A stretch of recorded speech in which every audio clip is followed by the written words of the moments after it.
يا خير ضيف الأتى بالبر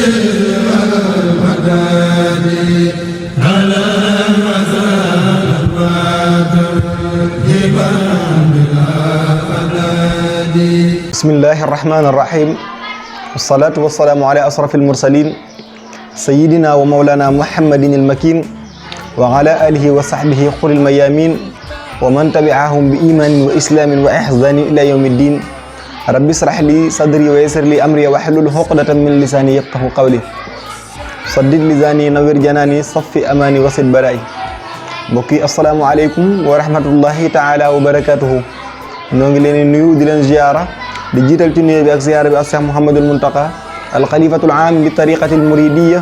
di ko ñaanal borom bi subhanahu wa taala kàttanal ko te dëgëral ko di ko ñaanal mboolem ñi nga xamee ne ñoom la feggool ñu kilifa diine ak kilifa aada yi nga xam ñoo nekk ci réew mi. mbokk yi ñi ngi leen di ziyaara ñi nga xam ne yéen a ñu baaxoo bàyyi xel saa su nekk ci waxtu wi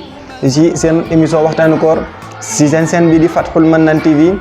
di ci ànd ak seen mbokk Ibrahima Mbacke ñu leen andil naafila ak bis bi tey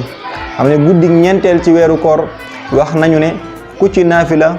ñeent rakaa bu ne fatiha benn yoon xul yaa ayyuhal kaafiruuna ñetti yoon borom bi subhanahu wa taala dina ko jéggal mboolem ay bakkaaram njëkk muy jugee ci barab boobu mu doon jullee te borom bi subhanahu wa taala it dina ko bindal tuyaabay ku jaamu yàlla junni ci ay doomu aadama mu doon ay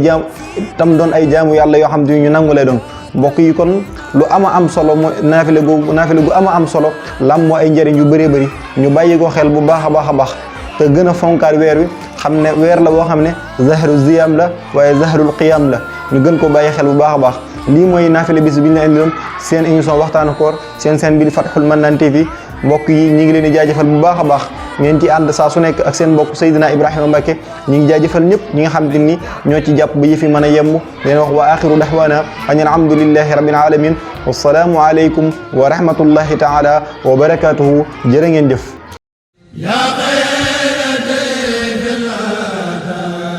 بالبر